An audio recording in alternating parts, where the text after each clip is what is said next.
Good morning. Shoot, I was gonna try to do a good morning Vietnam thing, but I just lost it. Good morning.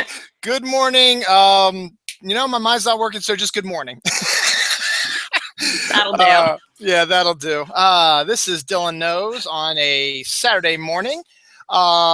It's a special episode of Dylan Knows. For those who don't know, I have a weekly. I haven't been calling it podcast until recently because I always thought a podcast was something different. But I guess this is considered a podcast. I mean, is it, Karen? Do you think? Yeah, and I know with the Hangout, we always called it like a video cast because it's not really a podcast. But I think since so many people are starting to do these, they're still considered podcasts. Yeah, so I think that makes sense. So last week I started calling it podcast. Why not, to be trendy, So this is my podcast. I've got 107 episodes in, so I've been doing this for about 2 years now. So, but yeah, I used to call my video show like you guys did too. But anyway, we're not here to talk about me, even though I always bring it about me. We're here to talk about Harry Potter. This is a special 7-episode miniseries we're going to be covering over 7 months, where me and the lovely, glorious Karen D from the Comic Hangout is here. Probably one of the most insanely smart people about Harry Potter. You know almost everything about it. I mean, I've read the books a bunch of times. I've seen the movies, but you are just a font of encyclopedic knowledge, as it were. Oh, wow. It's awesome. I love it. It's great. So, completely unintentional. Just happened. But anyway, what we're doing is we're going to be detailing every book and movie. So we started with Harry Potter and the Sorcerer's Stone last month. We're doing Harry Potter and the Chamber of Secrets this month. Next month we'll do Prisoner of Azkaban, and so on and so forth till we finish up. I think it was like sometime in March we said with the Deathly Hallows. So should be a lot of fun. We had a lot of fun last time, and with us, the way I run things, and Karen knows this because she's been on the show before, I'm very scatterbrained, just the way I am. I try to do a chronological thing, but then things happen where we go off target and start talking about other things, and that's fine because we want to just talk about, because we're both excited about Harry Potter and we like to talk about Harry Potter. So it's actually perfect. So that being said, let's get into some Harry Potter news, first of all. So, Karen, did you see the story yesterday about the stage play Harry Potter and the Cursed Child? I did. And I have mixed feelings because I'm so excited.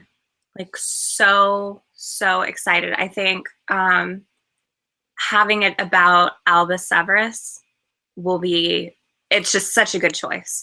And I'm wondering if he's going to be sorted into Gryffindor or Slytherin. Because I don't think she's released what house he's sorted in. I know Teddy Lupin is sorted into Hufflepuff, which makes sense. And James was put into Gryffindor, and that's the thing, because this year was James's first year, so Albus isn't going for what, 2 years? Mm-hmm. Yeah. So yeah. No, so well, no, Albus.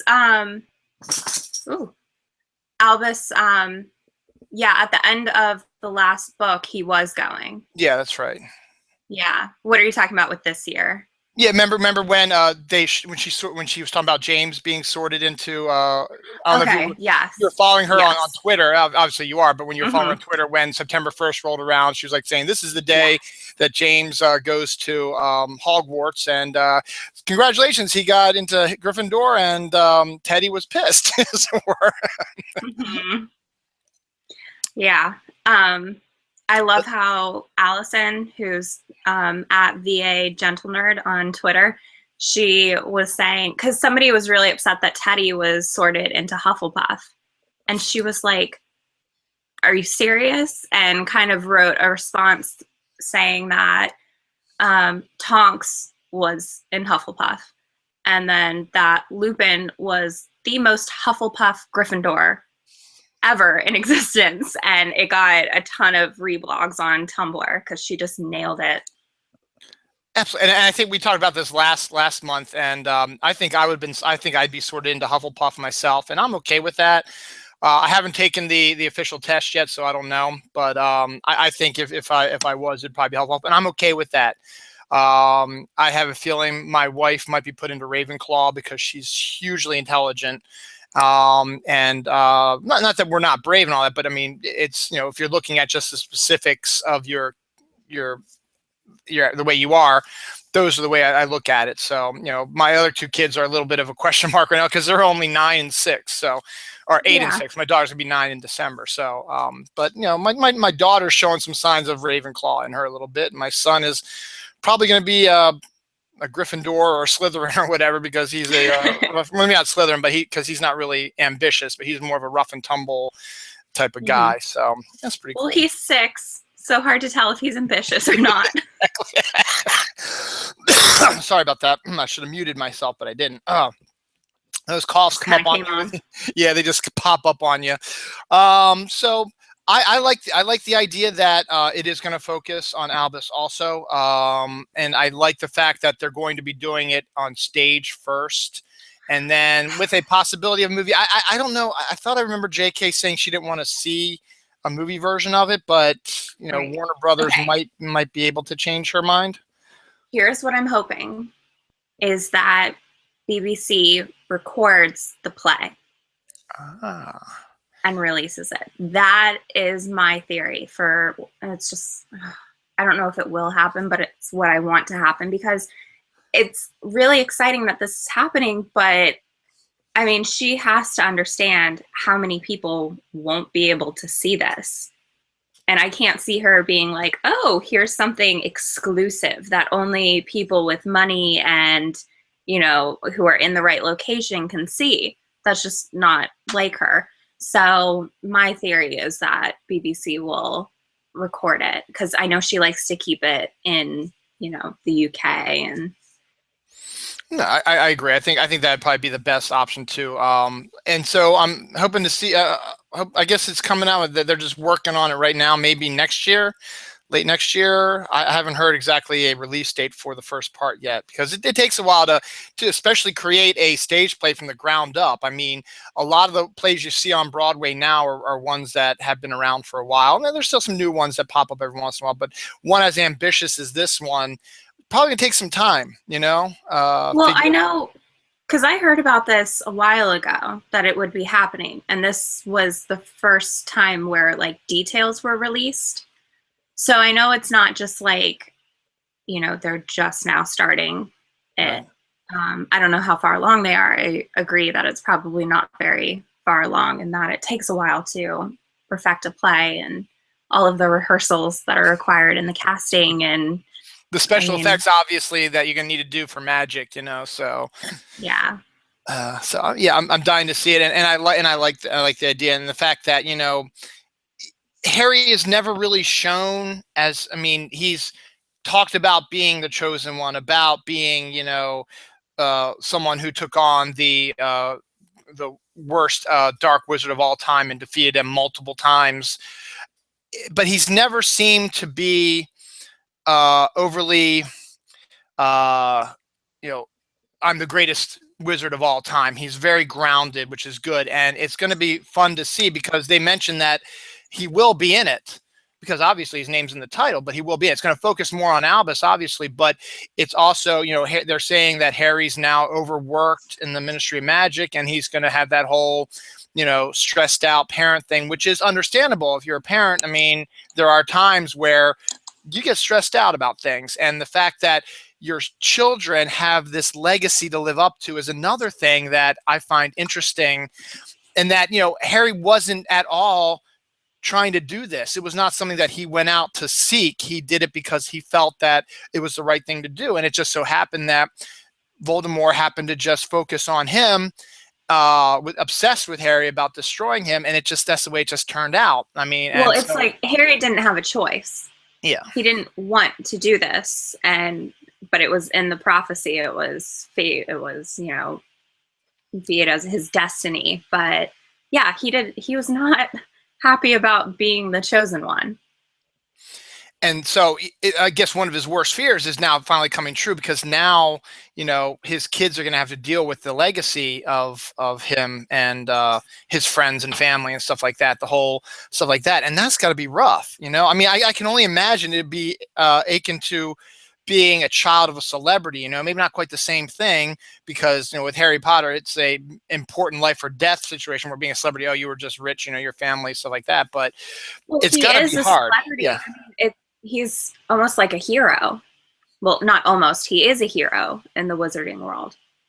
So it's even more. I mean, it's like someone who accomplished something so great and then does get fame from it. So well, that's good. I'm looking forward to it. It should be very interesting when it rolls around. If we get any more news about it, we'll definitely detail it on the show. Now, another thing that that I noticed anyway, and I think I talked to Karen a little bit about also, was they have released there's a bar up in Toronto. It's a Harry Potter theme bar for grown-ups called the Lockhart, which is appropriate since we'll be talking about Gilderoy today. And it serves Harry Potter themed drinks and has Harry Potter themed atmosphere and stuff like that. And that's kind of cool, I mean, bit, yeah. I think it's kind of, I mean, granted, yeah, I know, but you see that's, it just goes to show you that, Harry Potter transcends everything. It's not just a kid's story, children's book. It's a series for everybody. And the thing is, I mean, my age group were the ones who grew up with Harry Potter. And I'm 26. I mean, it's only now that you see little girls with the name Hermione. It wasn't when the books first came out that little girls were named Hermione. It's as people my age are growing up and having babies, and then now we're, legal drinking age. So of course, I think it makes sense. I think it's just something that I grew up with it. I will always love it. I think, most people who grew up with it will. And even if you didn't grow up with it, I mean, because you're of drinking age and you love Harry Potter. So it's absolutely appropriate. Why not? Hang out with other people who have similar likes about it. Because I mean, it is a huge. I don't think I've ever seen anything quite as huge. I mean, there might be a few things. Star Wars comes to mind, but I mean, Harry Potter is huge. The books, the movies, the Disney, actually Universal, I should say, Universal, which is weird because Warner Brothers owns them, but they have the big thing down in Florida, the Diagon Alley down there. So it's interesting. And now this theme bar, and people are, you can get, supposedly you can also get butterbeer now at Starbucks, but you have to you have to print out the recipe and say, here, I want this, which is kind of lame, but the fact is, right. Yeah. And I don't know if I would want someone who's making it for the very first time to make it and then have that be my judge for how good it is. Exactly. You need to go to Diagon Alley down in Florida and try it for real, because they know what they're doing down there. So, and then I'm trying to remember if this came up after our show, if we discussed it. Voldemort, we've been pronouncing it wrong the whole time. We were calling him Voldemort. It's now Voldemort, actually, because he's more French. I think we talked about that, right? Yeah, because the audiobook, that's how they pronounce his name. Right. And I think it's not until either the fourth or the fifth book that, and this is Jim Dale, it's the US version, which I actually just got my hands on the UK version, narrated by Stephen Fry. I'm so excited. Mike Garvey lives in Australia, and he's a very dear friend. So he was able to log on to my account and pay for it, and then I was able to PayPal him the money. So, because they're very strict about where, like, what country you're in, whether you can buy the US version or the UK version. And I think it's just your mailing address has to be right. But so I have the Stephen Fry version too, and I need to see how he pronounces it, because I started listening to it and it's really good, but I listen to the Harry Potter audiobooks every night, so I fall asleep to them. So it is now so comforting that I can't just listen to the books. I get really tired. It's my bedtime story now. But anyway, so yeah, it actually bothered me because with Jim Dale for the first four or three or four audiobooks, he pronounces it Voldemort, and then switches to Voldemort. And I was thinking that maybe that's how it's supposed to be pronounced, and then he switches because everybody adds the T. But then I don't know why in the movies it was Voldemort, because I know J.K. Rowling did have a hand in those movies. So that's what kind of confused me. It's sort of like Ra's al Ghul in the Batman movies. They call him Ra's al Ghul. Yeah. You know, that's not the way you say it. It's Ra's. So I think it's kind of similar. But when that news came out, it did not surprise me at all because of the audiobooks. Like, I had already heard it pronounced that way and wondered which way it actually should be pronounced.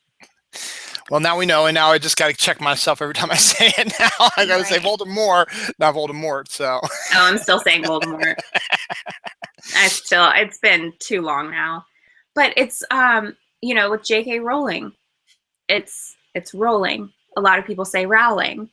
And even on Jeopardy, she was an answer. And the guy said J.K. Rowling, and he got it wrong because he pronounced it wrong. And they're like, J.K. Rowling. And I was just like, oh my gosh, Jeopardy. No. And that was a recent episode too. Oh, jeez. That's crazy. I know. So, yeah, I think mispronouncing stuff is just a part of... Yeah, and also, you know, everybody has their own way of saying stuff. I mean, everybody doesn't speak the same, and that's one of the great things about life and the world and everything, is that people have different inflections, they have different accents, they have different ways of saying things, they have different words that mean the same thing, you know, that type of thing. And it's just, it might be confusing, but it adds to the fact that we're not just one culture. We are a multicultural world, and that's the way it should be. We shouldn't be just one culture. We should be multicultural, because you get all kinds of interesting things from different cultures, different types of foods and stories and ideas and clothing and stuff like that. I like the idea of multiculturalism, and I like the fact that in the Harry Potter books, that all the wizards and witches are not necessarily all English. You've got some Irish, you've got some Scottish, you've got some other ones as well. So, you know, I find, go ahead. I think pronouncing someone's name the right way, that's part of being multicultural, is that you pronounce it the way it's supposed to be pronounced. You don't take your, you know, American whatever view of it and say it how you want to say it when it's not pronounced that way. Yeah, I guess I got that one. I deserve that one. Sorry about that. So, and just one more little quick news thing. I'm actually, it's really cool. I live in Baltimore, and we have B&O Museum, because Baltimore has been a huge train connection since the trains first came around. And the B&O Museum is downtown in Baltimore City, and it shows, it's a place, it's what you expect. It's the B&O Railroad Museum. So there's different old style trains and information about trains and stuff like that. It's an old style train yard and stuff like that. It's been converted into a museum. And every year around this time, they do their, I like to call it the Harry Potter weekend, but they prefer to call it the Witches and Wizards weekend for whatever reason. But it's basically Harry Potter, because they have a Hogwarts Express, which they call something else, but it's a train that looks exactly like the Hogwarts Express, and you get to drive it around the train yard, and then you're going to be able to create your own wands, and there's going to be edible potions, and there's going to be, you know, magic shows and stuff all in this museum. So after we do the show, my wife and I are taking the kids down to see that, since my daughter is halfway through Prisoner of Azkaban now, and my son has been to the museum before and he really liked it. So I think it's going to be a fun little event for us to do today. So I'm looking forward to that. Should be a lot of fun. So exciting. I'm really jealous. I'll see if I can get you a wand. Oh, actually, you have plenty of them. I do. And I brought my Ginny wand for our discussion today. Yeah, because guess who's at Hogwarts now? I know. Although, before we get on that, we need to discuss. Yes, we do need to discuss that. Beautiful illustrated version of Harry Potter and the Sorcerer's Stone. Since you have it, why don't you do the discussion on it? We're gonna get it for my daughter for Christmas. So Oh, it's gorgeous. It is so gorgeous. I really, honestly wish I could have it as like a display. You know, like hang it on my wall, have every single page up there. Because it's okay. Here, let me just show you even the first page where it's the pictures of the Dursleys. I mean, the art in this is just so wonderful. There's a double page. Oh, goodness. Like, even this. Look at it. I'm going to end up showing the entire book. Nearly Headless Nick. awesome. That is really cool. Like, it's just, oh, I love it so much. So much. I can't put it down. I'm just always like, oh, look at these ghosts. Oh wow, look at that. Right? Oh, sorry, I can't even find the double page spread that I wanted to share, but it's just, I can't recommend it highly enough. I really can't. Now, do you know, are they going to do that for all the books, or is it just this one because it's special? They are. Once a year. Oh, A new one's going to come out every single year. excellent. How exciting is that? That is exciting, and I love that Dumbledore. That's a great picture of him. Right? Oh, the artist is Jim Kay. And when I first heard, because I would love an illustrated version by Scotty Young. I love his art. Yes, that would be awesome. Like, I wish they could do a comic book version. Yeah, like a Classics Illustrated, but modern classic illustrated. Right. And then this is the Sorting Hat. I mean, it's so whimsical, and I really like how they don't just take whatever is in the movies and go with that. It's very much, how it's written in the book. Which is something that I actually find really interesting. Not interesting, but what I love about my daughter is she reads the books first, and then we watch the movies. That's just the way we wanted to do it, and I think that's the best way to do it. Probably is to have them read the book to get the full idea, and then see how the movie version stacks up. And after every movie, she's like, "I pictured this differently. I pictured that differently." I'm like, "It's fine. You can picture it any way you want. You don't have to do this every time you read the book. You don't have to picture Daniel Radcliffe as Harry Potter. If you picture him as something different, stick along the lines of what J.K. wrote. You need to have the crazy black hair and the glasses, but he doesn't have to look like Daniel Radcliffe. It can look like, or Dobby can look like Dobby, however you picture Dobby to look." So I actually can't get the original images out of my mind. Like when I'm reading the books, I don't picture any of the actors. And that's kind of a good thing. But okay, so there's also Newt Scamander's Guide to Trolls in here right after the troll scene. So it's from the Fantastic Beasts and Where to Find Them. Oh, so that is so cool. That in here too. Yes, so you get added stuff. That is awesome. I love it. I mean, I haven't seen it. I mean, I know it's out in the bookstores, but I haven't seen it. I haven't actually gone to one and gotten it yet. But we are definitely getting it for my daughter, though. That is awesome. I really can't recommend it highly enough. Sorry, I'm just gonna sit here and look through it the entire time. I really, I mean, this art is just. So here's also dragon eggs and what they look like. That is neat. Dragon eggs. So yeah, so it's not just the book and it's illustrated. It does have the additional information. And it shows it like in inches.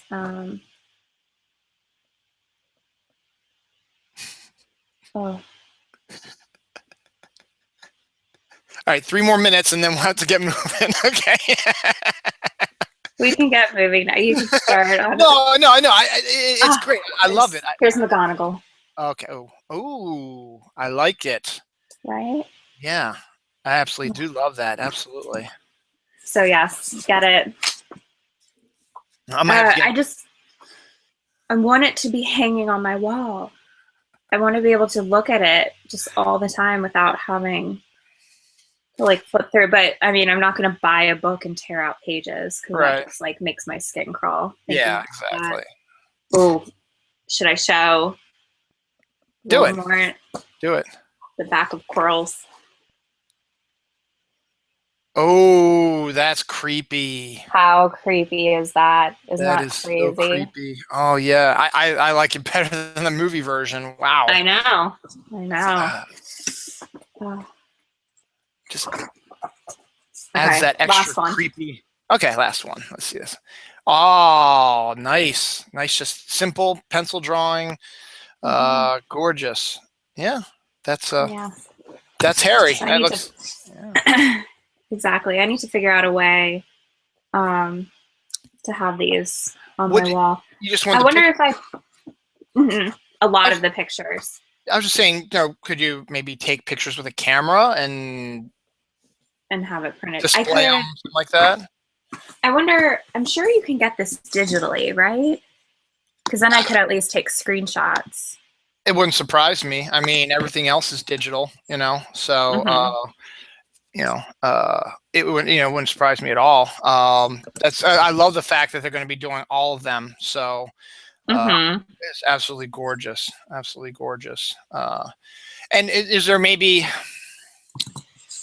I'm sure also maybe the artist might be selling some of the artwork maybe online possibly too. Maybe, I mean, that might be getting a little bit more expensive, but I mean, if there's like a specific one or two that you really, really, really love, I know it's hard with all the ones you show me. They all look brilliant, but you never know. There might be he might be selling some or copies of them or something like that you might be able to buy and just display on your wall.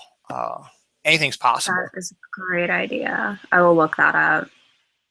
Because they tend, a lot of artists like to do that. They like to sell their original art and stuff like that. Cool. All right, while you're searching, I know. Sorry. No. Please, it's you know what? I have no. Please search. I have no. As I told you before, and everybody who's seen my show before, I am so laid back, loosey goosey. I don't care. Do whatever you want. So what we're going to be getting into today is Chamber of Secrets. Chamber of Secrets is book 2. I'll just do my little opening spiel about it. So here's Chamber of Secrets. Actually, we do have the hardcover version, but I just grabbed the soft cover version that we got. So this is Chamber of Secrets. Now, Chamber of Secrets, you're starting to see J.K. is starting to get more comfortable with her writing, with the characters. So this book is longer than Sorcerer's Stone. It's a bit darker than Sorcerer's Stone also. And we'll discuss a little bit more, but it also is the first time that Harry seems to be mistrusted by Hogwarts at large, which happens a couple times in the series due to events and stuff like that. Pretty much all the time. Yeah, all the time, basically, yeah. But this is where it starts off, and you're starting to realize that, wait a second, his life is not going to be that easy at Hogwarts, and also what's going on like that. But there is a ton of new characters introduced that will play an important role later on in this series. Dobby is good. The house elf is the first one you meet in the second chapter. Lucius Malfoy, Draco's father, who also plays a big role down the line, is introduced as well. He doesn't play a big role because, as we all know, with Harry Potter, the Defense Against the Dark Arts teachers don't last too long. But Gilderoy Lockhart pops up in this. And isn't it true that J.K. based him on her ex-husband or something like that? Oh, I don't know that. Okay, I thought. I know. Wow. Because I mean, that makes sense because the way Gilderoy is, it's like the worst of a very egotistical type of person, and it's just funny. We also get the first mention of Parseltongue.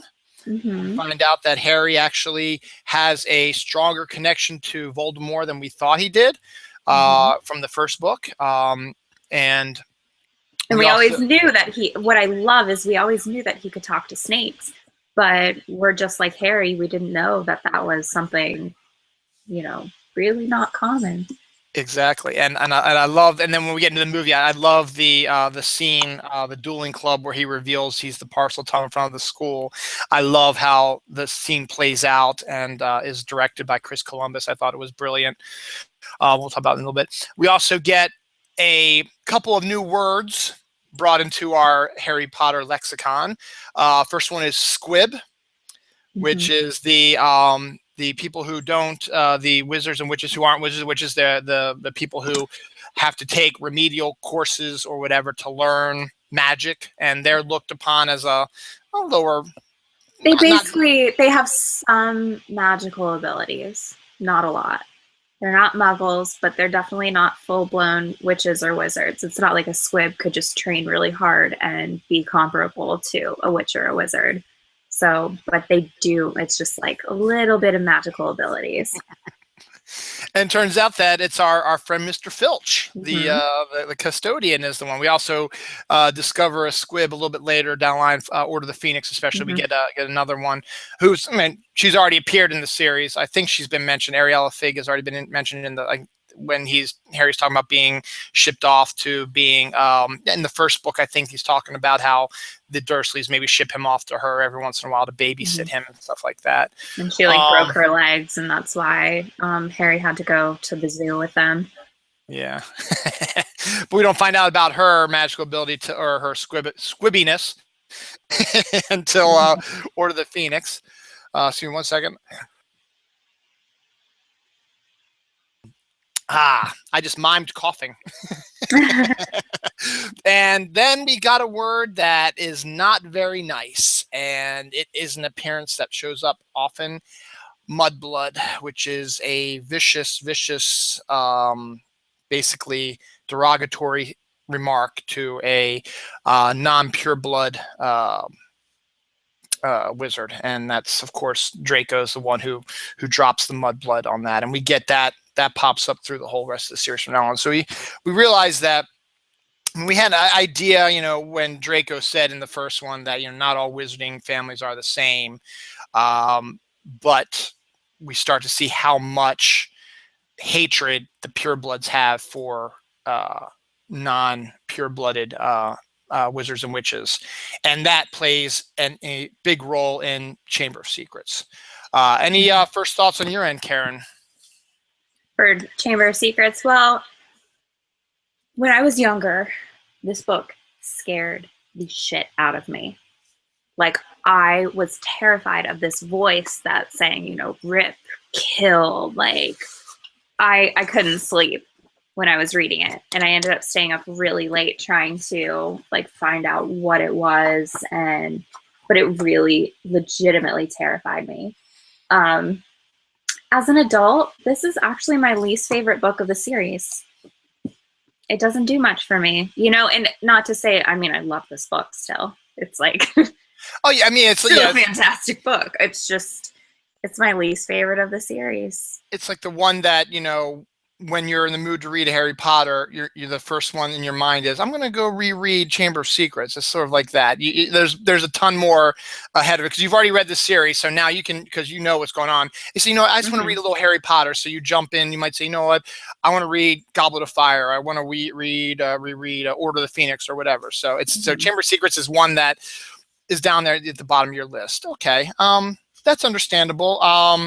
I like Chamber of Secrets. It's not my favorite, but it's definitely not my least favorite. And it's just, the weird thing is, it's just kind of there. It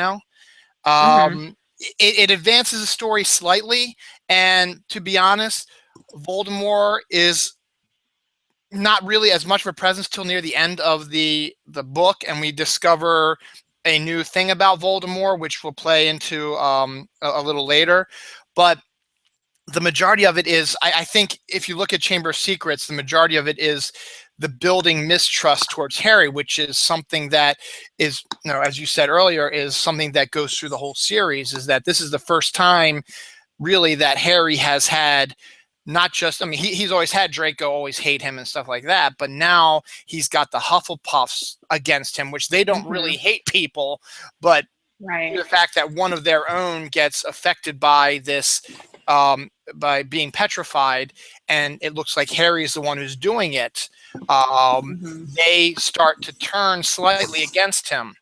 And some of the other people who've backed him before are starting to have their doubts about there's something wrong with this guy, and we don't quite know what it is. And that just throw the parcel tongue in there and stuff like that, and it just gets to you. So let me see, how should we go about this? So why don't we just start at the beginning? So at the beginning, Harry's back with the Dursleys. He's not allowed to look at his magic stuff. We know he's not allowed to do magic at the house, but he still uses it as a threat to Dudley, because they don't know at that time that he's not allowed to do magic outside. But the Dursleys don't want him to learn the magic because they despise the idea of magic, and they don't let poor Hedwig out of his cage, or her cage rather. Her cage. I meant to say her. I know she's female. It was a slip of the tongue. So we get to the point where the Dursleys are getting ready to have a dinner party where Vernon is having work people over, and he's hoping to get a sale on drills, big sale, which will give them more money and more prestige and make them see like that. But they don't want Harry to be there because they distrust him, they despise him, whatever. So they tell him to go away. So he goes away, and there's something in his room. And Karen, tell us, what is in Harry's room? Mr. Dobby. I love that guy. He's so cute. I really wish that he would have been incorporated into the movies more, because he's such a great character, and he is in every single book from here on out, and he plays a really important role. And the whole elf rights thing. Dobby is our first look at elves and how they're treated, and I mean they're slaves in the wizarding world. They're slaves. And I know a lot of them love to work, but it's still, I don't know. And that makes a whole lot of point why Hermione in Goblet of Fire starts spew up. I'm sorry, SPEW. Why she starts that up is because she sees how they're treated. Now it's different at Hogwarts, because we were in Goblet that the elves are at Hogwarts, but they're not treated badly because Dumbledore doesn't do that. They work in the kitchen and they clean up, and that's what they do. They're not treated badly, but they happily work because that's what they do. And the fact that down the line Dobby gets to go to Hogwarts and work there is a good sign of things to come. But up to this point, he doesn't work for Hogwarts. And in Chamber of Secrets, he works for somebody else. And he's not treated very well. And why is Dobby there, Karen? To warn Harry to not go to Hogwarts.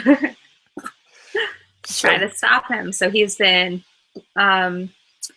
interceding all of Harry's mail and making sure he's not getting it. So he thinks that his friends don't like him. I mean, Dobby tries every which way to make it so Harry is scared and leaves Hogwarts by, blocking the entrance to the platform and then having that bludger go after him. I mean, he really does try everything. He's so sweet. And I think part of this book, it's good because it's a mystery. When you're first reading it, it's like, who does Dobby belong to? Who's the one, who blocked the entrance? Who's the one who cast a spell on the bludger? And it's just, I feel like once I already know it, it's just not as exciting, which is terrible. No, I know it's true, and maybe that, but there's really not much you can do with that, I guess, because you need to have an answer to the mystery, and we get it in this one. Not that we need it, but spoiler alert for those who haven't watched the movie. No. I know. I just want to make sure. I don't want to get somebody saying, "Well, why you were doing this?" Blah blah blah. It doesn't matter. Anyway, we find out that Dobby belongs to the Malfoys. Of course he does. And that Lucius Malfoy, who is one of the new characters introduced as Draco's dad, is the one who is not really the one who has released the creature from the Chamber of Secrets, but he's the catalyst of the releasing of it, due to the fact that he slips Voldemort's diary into Ginny Weasley's box of books or package of books, whatever. And Ginny, being Ginny, she doesn't know what it is, but she starts to investigate a little bit more, and we learn later on that the diary takes over her mind and makes her do things to open the chamber. And so technically Lucius was the one that is the person who set it in motion to get the Chamber of Secrets open, because he knew about it, obviously, because we learn that he was we don't actually, I don't think we actually learn it, but it's intimated, since he has Voldemort's diary, that he was in Voldemort's, I guess it is that we do learn about, he's in Voldemort's inner circle. He was in Voldemort's inner circle.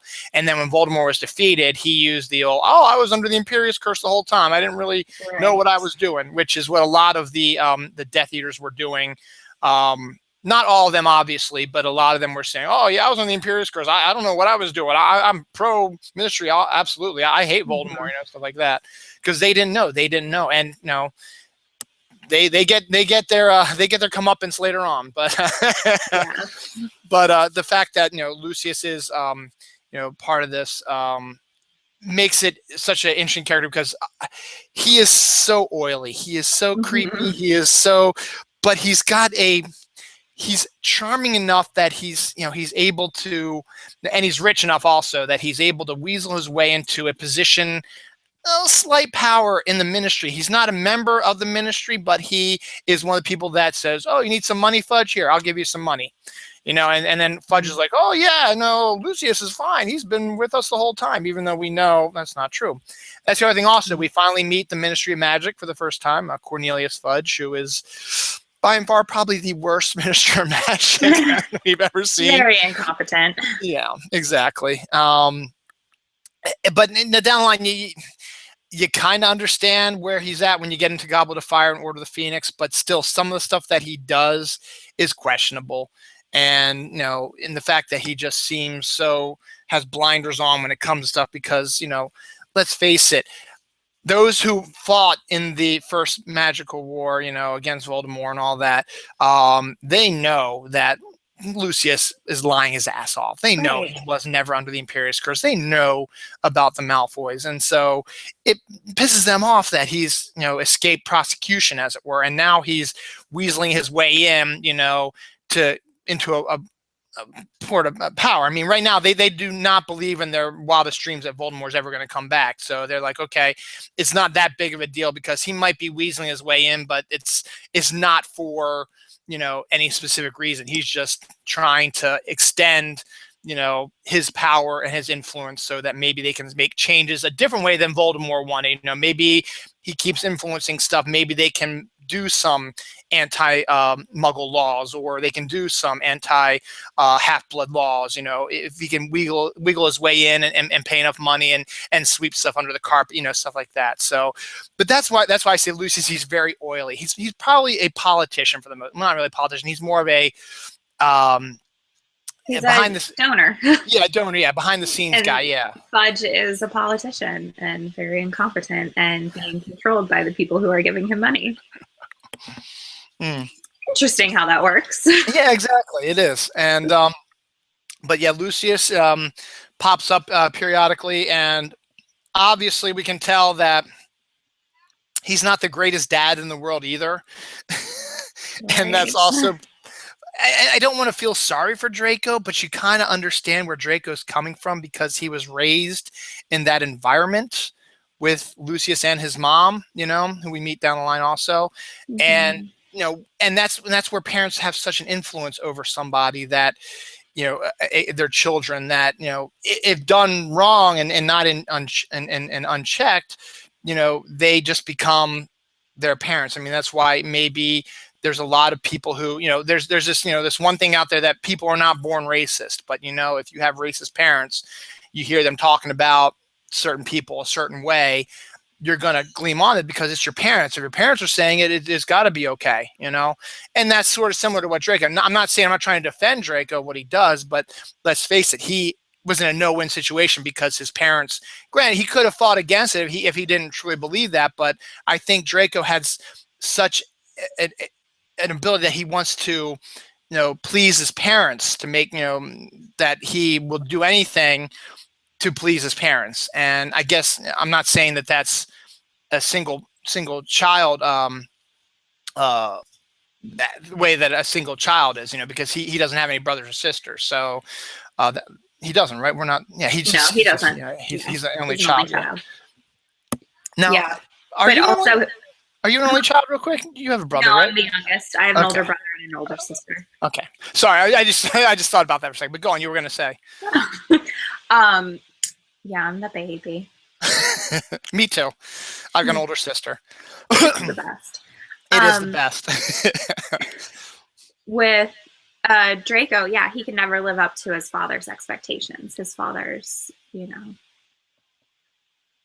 standards. And that is really damaging for him. And I feel like that's part of why he and Harry can be civil later in life, is because, not saying that Draco was, good all along and, no, he's a little shitbag and he's not a good person. But I do think he does, or I'm assuming he makes some amends after. And that's actually a good point you made, because let's face it, I mean, all the way up till about Half-Blood Prince, that's when he starts to change again. And we can, when we get up closer to that, we can talk about how Draco starts to change there, because he's being forced basically to do Voldemort's dirty work.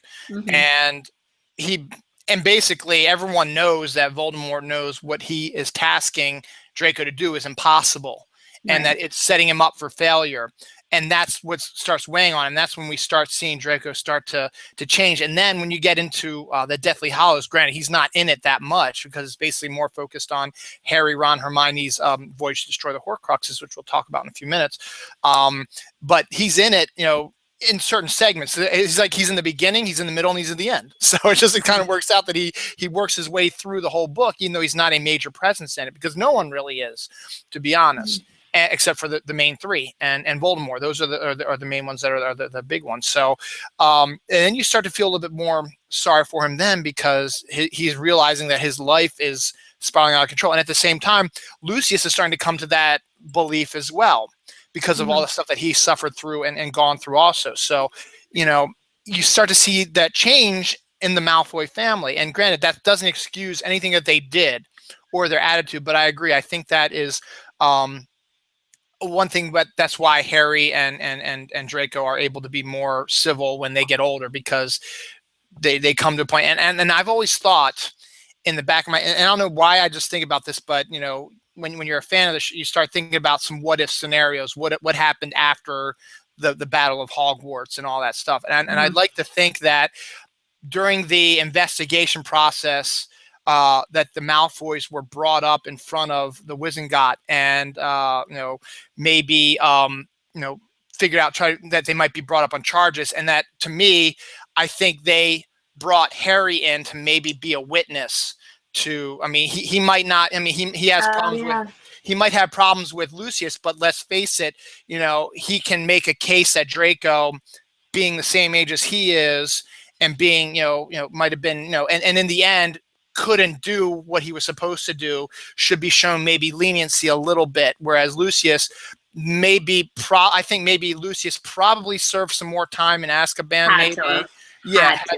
But I think he might have gotten a lesser sentence because of the way things played out and changed and how. And I like to believe also that down the line, I think Lucius probably became not really a squealer so much, but he probably gave a lot more evidence after the Battle of Hogwarts to get more people, in danger. So he probably got a lesser sentence. But I think that Draco probably was shown lenience because of his age, and that's why at the end of Deathly Hallows, he's at the train station with his son, and they have that little head nod to each other that they are not antagonistic towards each other anymore, which is great. I think that's kind of great. That shows that, despite the fact that, Draco is the way he is, it was a matter of his circumstance. And once he's shown the light and has an epiphany, he realizes that, oh, wait, it's not always good to be bad, you know. Maybe Mhm. it was good to be good. So It's not good to be his father. He was exactly. always trying to be his father, and yeah, not great. And his mom, I mean, how she was the one who made it so Harry could escape, or not escape, but you know, that he wasn't dead, and she said he was. Which That is had to play a huge, huge part. Yeah, exactly. And that's why also I think that's maybe why he was brought in as maybe a witness afterwards to maybe also clear her as well. Because look, he said she could have very easily said, nope, he's still alive, and he could have very well been killed again. And this time he wouldn't have come back, but she was more concerned about Draco than anyone. And the minute that he said, yeah, he's fine, all right, you're dead. He's dead, everyone. And that way they can get their pen, because she knew at that point, I think, that Voldemort has failed again to kill Right, Harry. right, And there's something going on here, and something's going to happen to Voldemort, I think, and I don't want to be a part of that.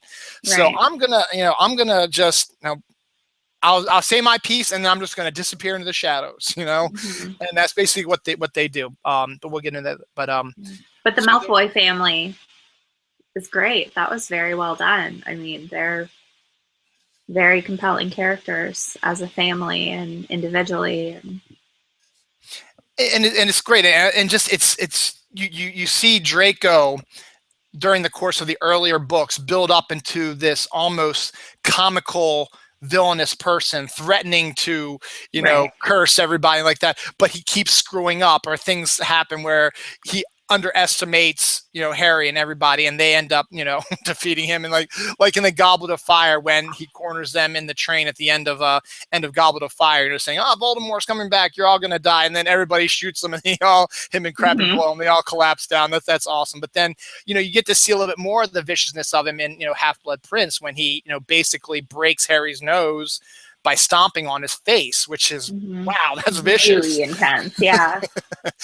So and then so Dobby comes in, and we can talk a little bit more about Dobby in a little bit. But so Dobby comes, and he's got amazing magical powers. He's more powerful than some witches and wizards are, but because of the fact that it's ingrained in them that they have to serve them, they cannot use their powers against the witches and wizards, because they could probably defeat them. And I think that might be one of the reasons why the wizards and witches have broken them down so much. And that's something we get a little bit about from Professor Binns, but I kind of like to maybe hear a little bit more about the history of how that happened, how the house elves got broken down, because they were so powerful. Mhm. It would be interesting to figure that out. So um, Dobby is trying to keep Harry from going, because he knows that there's a plot afoot, and he doesn't want Harry to get hurt. So he does magic, a hover charm, and ruins the Dursleys' party. Mhm. And that causes the Dursleys obviously to lock him in his room and not go back to school. So apparently it looks like Dobby won.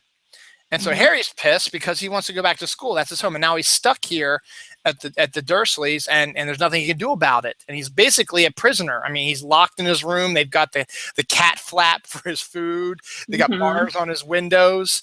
And And at he the can go same to the bathroom once a day. exactly. And at the same time, because of Dobby's magic, the Ministry of Magic is saying, you did magic in front of Muggles. This is your first warning. But he Mhm. didn't, but they can't tell that the I house. know, isn't that weird? Yeah, it's very weird. It's like magic was performed in your house. It must be you. So it's just very strange. But at the same time, though, they're very they believe that the house elf in no way could escape from their wizarding family and do this. So they may just think that they because they look at them as a lower, as a lower species. So they're like, there's no way that that has to be the answer, that magic was done. Right. But say magic was performed in the Weasley house by one of the children. Would they go, magic was performed in your house, or would they say we could tell that underage wizardry was performed, or like how would they No, investigate that? that is an absolutely good point. That is an absolutely good point, and that's one actually I was thinking about also myself. Is like, okay, how does that work? I mean, because at the same time, don't they have to practice during the summer? Mm-mm. I No. guess they don't. I guess, yeah. I know they say they're not allowed to do magic outside of Mhm. Hogwarts, but you'd think that they, and then that's where, and that's when next month when we get into Prisoner of Azkaban, that's one of my major quibbles with the movie, which I'm going to tear Oh apart the yeah, I movie know. next. I I'm going to tear know. apart the I movie know. next month. But Well, and also Hermione, when she comes in the first book and fixes Harry's glasses, she's like, I've only practiced a few simple spells, but they've all worked. It's like, is that just since she got on the train? Or was she practicing it at her house? I mean, I honestly think that when J.K. Rowling was writing this, she hadn't fully established all of that stuff.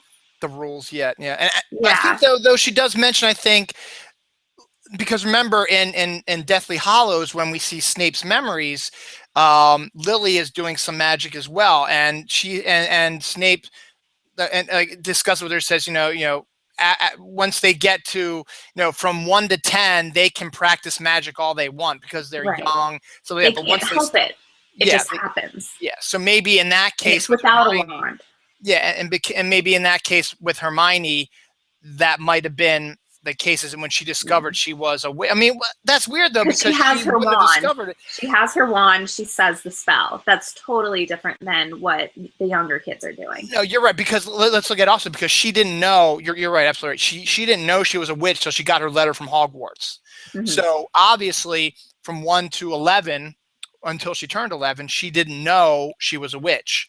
She might have had some weird things happen, but she didn't know what it was. But then when the letter, so maybe you're absolutely right. Maybe she has just been doing stuff on the train, and I guess that's, I guess that shouldn't be legal either, because yeah, you're not at Hogwarts. I mean, you're on your way to Hogwarts, but yeah, you're right. It's probably what happened Ron was that does the spell with Scabbers too, so I guess on the train that's fair game. because That is. at the same time as I just mentioned in Goblet of Fire, when at the end when well, I guess they're still at Hogwarts then before the train leaves. They use the spells on Malfoy and Crabbe and Goyle when they're threatening them, and they all shoot spells at them. I guess maybe the train is the first spot you might be able to start practicing, maybe possibility. But as I said, it's never fully clarified, and maybe that's just one of the weaknesses of the series. But so now Harry's got a warning, and that's regardless of how it happens, he has a warning. So now the next time he uses magic in front of somebody, that's the end.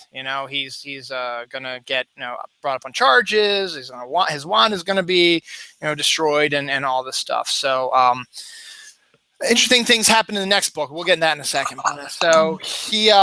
So he's now despondent. He knows now that his friends are wondering what's going on with him. That he knows that his friends were trying to write to him. That his friends, but now he's stuck at the Dursleys. And then one night, who appears? But Ron and George and George's brother, Fred. Yes, thank you. It's still early. I know. In the flying car. Mm-hmm. And they get Harry out and take him back to the Burrow, which is yes, and it's our first look at the Burrow. And it's amazing. It's perfect. Exactly. I mean, and I feel exactly the way Harry does. He's like, it's perfect. And I know that Harry. Clock. I know. Yeah, that clock is amazing. I love it. This is one of my favorite things ever. I love it so much.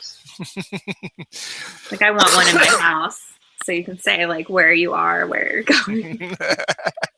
That it is. And for those who don't know, the clock it's got a picture of all the Weasleys on it, and the hands point to, they say like, is traveling or at work or at school or in the backyard, or is in mortal danger is another one, or is on vacation in transit and stuff like that. So it's got all these different to tell you where they are, so that you're not worried. So you're like, okay, I wonder where my husband is. Oh wait, he's on his way from work. So there we go. So we and you also get to see a little bit more. And this is a ongoing story line through the whole series, and it's Ron's, one of his major character things is that he hates being poor. Mm-hmm. He's poor because his dad works in a division of the Ministry of Magic that is basically, if they folded it out, no one would miss it. It's one of those smaller, but it's because he loves his work. He loves Muggles, and he's in the Muggle misuse of Muggle artifacts office, which, to be honest, I would think would be an important part of the Ministry of Magic, because you don't want the Muggles to know you are around, and if someone is playing pranks on them, how are they going to explain a toilet trying to eat you, or something like, or a doorknob, trying to swallow you whole, or whatever. So it I would think it'd be an important one. I know in the eyes of the Ministry it probably isn't, but I think it would be. If you're trying to make sure that the Muggles don't know you exist, it would be the best thing to do. To have someone, make sure that, the Muggles don't find out. But Arthur loves the Muggles. He is obsessed with them. I think it's hilarious that he's obsessed with Muggles. So he doesn't make a lot of money. It's very sweet. It is. He doesn't make a lot of money. He's got, what, 6 kids? 7 kids? 7 kids that he's got to buy books and wands and clothes and potion stuff and stuff for, so they're able to survive, but just barely. Honestly, he probably makes like a decent amount, not a ton of money, but a decent amount. I mean, to the point where they can buy all of Lockhart's books. I mean, that's 4 separate copies of that many books. Each. Yeah, that's what I'm saying. 4 separate copies. 4 copies. Okay, that's what you meant. Okay, yeah. Yeah, for each of the 4 kids. Actually, no, Percy's still there. So that's 5. Because it's Percy, Fred, George, Ron and Ginny. Yeah. That's insane. Maybe that's a good point, and that's why they're poor, is because all their money is they have a lot of kids. Yeah, exactly. But the Weasleys are great. They're one of the best. They're another they're a great family. We love the Weasleys, and it's great to see them. Mrs. Weasley is one of my absolute favorite characters in the whole series. I love Arthur also. Arthur is just so excited about things. It's just great. And then of course all the Weasley kids are each have a distinct individual personality. And we talked about a little bit last time. Fred and George are probably 2 of the smartest wizards you've ever met. They just don't like to apply themselves. They say, hell with it. I want to have fun. I don't care. But the fact that they can come up with all of these spells and stuff like that for their jokes and stuff like that, that shows a sign of intelligence. They might not, they might not apply themselves to what Mrs. Weasley believes they should, to get a job with the Ministry, which is what she believes, you need to do. You need to learn up. You need to get good owls. You need to get good newts. And then you got to get a good job. Preferably in the Ministry, but if you can't get the Ministry, just a good job somewhere. But they don't want to. It's like, why should we? We want to have fun. That's the whole thing. But the fact is, they are highly intelligent. They are so, and you don't realize. I mean, because they're written as these jokesters and pranksters, you may not realize just how intelligent they are. But let's face it, and even Hermione down the line, when they start making their stuff like that, she says, damn, they must be pretty smart to create all these things. Yeah, she's like, this is actually pretty brilliant magic. They don't apply themselves, they're the atypical slackers that are highly intelligent. But you know what? They don't care. They want to do what they like. And I feel like that is the case with a lot of really creative people. They don't necessarily fit into the school mode. And you have to find your own path when you're really creative and you want to be an entrepreneur too. Sometimes the school path isn't the right path. And I think that's great that she was able to show that through Fred and George, that sometimes, you're not going to fit the cookie cutter mold and you have to find your own way. Absolutely. And they're great characters. And we're starting to see a little bit more about them, and actually it's so funny. My daughter loves them and she wants to know more about them. Is like, just wait, you're gonna have plenty of opportunities with them down the line. No. Yes, I know. No. I know. I'm not looking forward to book 7, but oh no. But hopefully she should she's probably going to get to book 7 if the rate she's going at now sometime next year. And we'll talk her through it, and we'll do it. Yeah. It's okay. Yeah, I know. It's going to start with Goblet. I mean, it's not going to be. It It's not will. quite as I bad. know. It's not quite as bad, but it's going to start with Goblet, and that's what's great about the series is that J.K. says, unfortunately, I've got to do this. It's just the Mhm. way the story is written, and that's what a lot of writers say. They say, I might have the ideas, but it's the characters who control the story. Right. And your characters are dictating what they do, even though they're coming from your mind, which is funny because Mhm. that means that writers are psychotic. But It's one of those things. I know Stephen King, he always says that he doesn't come up with the stories. He feels like it just like flows out of him. And the books will end in ways that he doesn't want them to end because that's how the story goes. And I know with J.K. Rowling, she says that like the stories are still happening in her head. Like she can't stop it. And I know eventually it's just going to come pouring out because she won't be able to contain it all. But yeah, exactly. the characters do what they want. It's so bizarre because I'm not a writer. And I think it's so neat how I can get lost when I'm reading a story and then thinking about how the writers get lost in the story when they're writing it. That's just such a weird concept to me because it's like you're coming up with it, but it most of the time doesn't feel like they are. It's really neat. Because the writer, you might have a distinct idea about where you want the story to go, but then you're writing it, it's like, well, wait a second, what if this happens, or what if I changed it up this way, and it makes sense in the flow of the story, and then before you know it, your mind is like automatically it makes a switch, and then now you have a whole new story in your head. It's like, okay, this is what I'm going to write. Mm-hmm. And it's just a fascinating thing. And yeah, so we'll see what happens. I'll keep you informed, but I have a feeling it's going to get a little rough for her soon. But she Yeah. loves Fred and George right now. She loves Ginny Oh no. also, which is Well, because understandable also. yeah, and Ginny's relationship with Fred and George, I think she's gonna love that in the books to come because they get along so well. They're always joking together. They're always roughhousing. I mean, they have a really close relationship. And they have the close relationship, and then at the same time, Ron is the overprotective brother, which I think is really funny also. Right. It's really sweet. I know, yeah, Fred and George are not overprotective at all. But every once in a while they might have little comments like, "Well, I thought like in Half Blood Prince, like I thought you were dating Dean Smith or Dean Thomas. What happened to that? Who are Yeah. you dating now? But that's just a. But while we're on the subject, I mean, we're in the Burrow.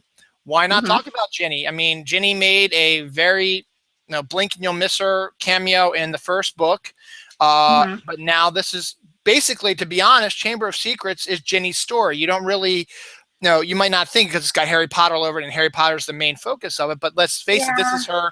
Well, I mean, not necessarily her whole story. I'm just because saying that. she's being possessed. Yeah, So she is. It's another character who is kind of brought in, the spotlight of this book, along with Lucius Malfoy. I mean, Ginny does have a more important role, but I have a hard time saying it's Ginny's book yeah, because okay, it's a good point. she's Yeah, to be being fair, possessed. right? I think the way she handles the fact that she was possessed by Voldemort is great. The fact that, I mean, this is a traumatic event, and she shows that she's able to um, not move past it. I don't want to say that, but she's able to, I don't know, she's just a strong character. I Yeah, don't know how to word she it. she can. I think she learns how to overcome Persevere. it and control and Yeah. persevere. Yes, that's perfect. Yeah. That's the right word for it. She So does. I love how later in book 5, Harry is, and this is one of my favorite scenes. Harry's saying, like, none of you understand what I'm going through because this is when he's having the dreams and he's in the snake's head. And Ginny is like, excuse me, like I was possessed by Voldemort. And Harry's like, oh shit, like I forgot about that. And she's like, yeah, like, this is my own version of it. But no, then that. But it's Exactly. And basically so what it is. yeah, and she was able to talk about it and tell him what it was like, how huge chunks of her time were missing. She would, not remember hours and hours of her day. So I do like how they don't act like this never happened because this is pretty big. I mean, she's being possessed to do some Bad really stuff. not good things. Yeah. And then also remember also in Half-Blood Prince, when Harry is talking about how he's got his potions book and he's doing what Yes. the potions are, he's following, doing what the potions are saying to make his potions be better, and he's looking at all the other curses that are popping up in there, and Ginny's like, didn't you learn anything about what I went through about possessed books, doing what books are telling you to do? Are you freaking insane? And those are like the 2 times in Order and in Half-Blood Prince where she absolutely goes off on Harry, and she's absolutely right. Yes. She has every reason, because she knows, and she's dealt with it, and she's been able to not suppress it, but she's been able to make it part of her being, that this is the stuff that she went through, her traumatic stuff she went through in her second year, or first year rather. First year. Yes, her first year at Hogwarts. Yeah, has built, has made her a lot stronger now, and now she says, look, I can tell you, you're wrong. What you're doing is dumb, and you need to stop it right now. And of course, Harry being Harry is like, oh, I forgot, but then he keeps doing it because, and then of course what happens is then he gets screwed in the end, both times. Let's face it. In Order of the Phoenix, he gets screwed, and in Half-Blood Prince, he gets screwed. Because he didn't listen to Ginny. Well, exactly, and there's a reason why Harry is not a Ravenclaw. He not the brightest. Exactly, you're absolutely right. But and I know, I think you said Ginny's like one of your favorite characters. She is. Yeah. I love her. Yeah. One of so, my and this book, I wouldn't say like, oh, I love this book because Ginny is such a central, person in it. It's more how she reacts to this event that I love. And I almost feel like part of the reason why she is so powerful is because this happened to her. And I feel like her magic is like, oh, there's some dangerous stuff in this world, and you got to be ready. You got to be on your game. I know that a lot of the people in her family are very powerful. So that does play into it. But I think in my mind, that's part of why she's so powerful, is because she's had to overcome this. I mean, not very many 11-year-olds, not very many people have, had encounters with Voldemort and lived. She had, like, Voldemort tried to kill her, and she lived. Like when she was 11. Not as great as when you're a baby, But still, it's have one on Harry. But yeah, that's huge. And maybe that's what is something that draws them together in the end. Also, is this shared. I mean, it's not necessarily all it is, but I mean, maybe the shared experience that they've had draws the two of them together, and eventually, we see what happens. They fall in love, they get married, they have kids, and that's great. And as we talked about last time, is like they belong together. It's not Harry and Hermione. Absolutely not. That's more brother. We talked about it. They're more brother and sister, and I know you agree with me on that one. Harry and Hermione are more brother and sister. They should be that way, and Harry and Ginny should be husband and wife. Yes. And I agree with that. And I think that's, and it makes perfect sense. And I love watching now, knowing that that's the outcome, how their relationship progresses through the series. And that's one of the things that I'm pissed off about the movies, and I know you are too, is that they very rarely touch upon the stuff like that until they say, oh, damn, we got to do that now. And then they say, oh shit, we'll just throw this in here. And it doesn't flow. It doesn't make sense. It's like, okay, all of a sudden, boom. All right. They like each other. No, it's the building of their chemistry being together through the series that leads them to the point that they reach in Half-Blood Prince. So, and we can talk about the movie in a second, but Ginny is fantastic. And yeah, and the more and more I think about it, I misspoke against. That's 2 strikes against me. No, you're fine. This is not really, I know, but it's true though.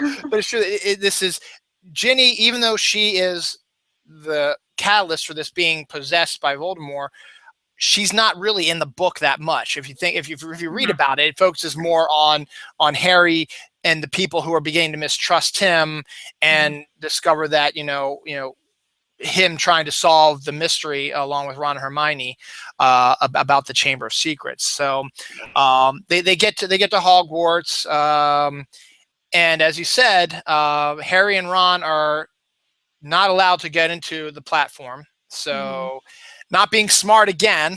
Yeah, so stupid. Just like wait there, wait for your parents. It's already 11. Like the train is leaving. They're going to be back in 2 minutes. Like. Yeah, they're not just going to leave the car there. And exactly. And, look, I know Ron's like, oh, what if they're trapped in there? Well, no, I don't think that's the case, Ron. Why don't you just hang out for a little bit, and they'll be able to, hell, they could probably, they could let Dumbledore know, and maybe Dumbledore can open up a flu network to Hogwarts so they can take it's not like they're not going to go there for the year. But they're what, 12 years old now? Yeah. So it's like, you know what? Let's take the car. Yeah. Not a good idea. Fred and George did it.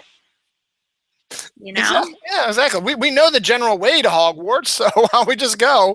Well, we just need to find the train and then follow the train. And then they finally get there, and we meet the Whomping Willow, which is awesome. I love the Whomping Willow, which plays a bigger role in the third book, but I love the Whomping Willow, and they crash the car into the Whomping Willow, and then the car runs away.